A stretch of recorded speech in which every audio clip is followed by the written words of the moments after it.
Bismillahirrahmanirrahim. Assalamualaikum warahmatullahi wabarakatuh. Baiklah, di sini kami dari kelompok 3 akan menjelaskan tentang pengamatan kegiatan belajar mengajar di sekolah dan kompetensi profesional.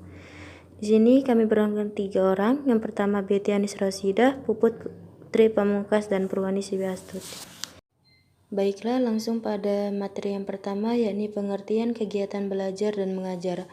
Belajar merupakan suatu proses atau upaya yang dilakukan oleh setiap individu untuk mendapatkan perubahan tingkah laku, baik dalam bentuk pengetahuan, keterampilan, juga sikap dan nilai positif sebagai suatu pengalaman dari berbagai materi yang telah dipelajari.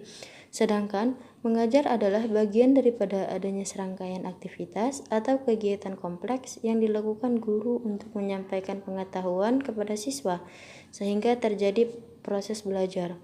Kegiatan belajar dan mengajar adalah interaksi atau hubungan timbal balik antara guru dan murid atau peserta didik dalam situasi pendidikan.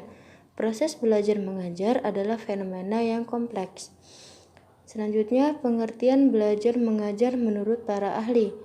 Yang pertama, yakni menurut M. Subri Sutikno, pengertian belajar adalah suatu proses usaha yang dilakukan oleh seseorang dalam mendapatkan suatu perubahan yang kemudian baru sebagai hasil pengalamannya sendiri dalam interaksi dengan lingkungannya.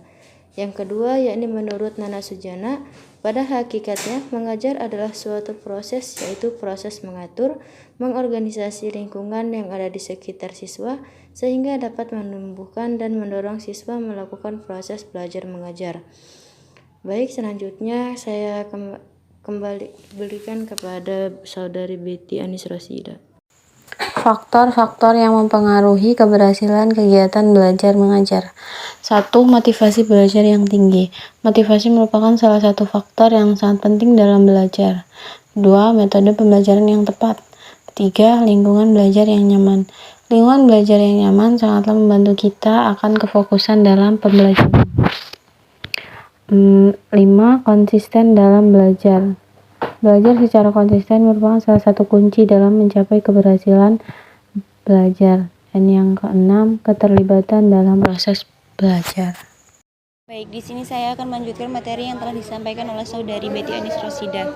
Yang selanjutnya itu pengertian kompetensi profesional.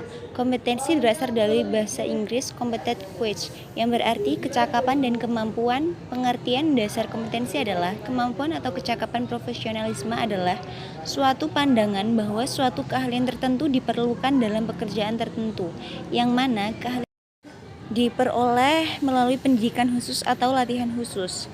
Yang kedua yaitu dapat dipahami bahwa kompetensi profesional guru merupakan kemampuan, keahlian, dan kepercayaan pada seseorang yang memegang dan memberikan mata pelajaran di sekolah dalam menumbuhkan dan mengembangkan potensi peserta didik sehingga peserta didik terdorong untuk memahami dan menguasai materi pembelajaran. Selanjutnya yaitu peningkatan kompetensi profesional. Peningkatan profesional guru merupakan hal yang harus direncanakan dengan baik oleh kepala sekolah dengan mempertimbangkan berbagai aspek. Ditinjau dari segi metodologi, perencanaan ini dapat disebut dengan rasional atau systematic planning, karena perencanaan ini menggunakan prinsip-prinsip dan teknik-teknik berpikir sistematis dan rasional ilmiah. Comprehensive planning model Schivelbein Integrated Planning pada Asia Model. Mungkin cukup sekian dari kami akhiri. Wassalamualaikum warahmatullahi wabarakatuh.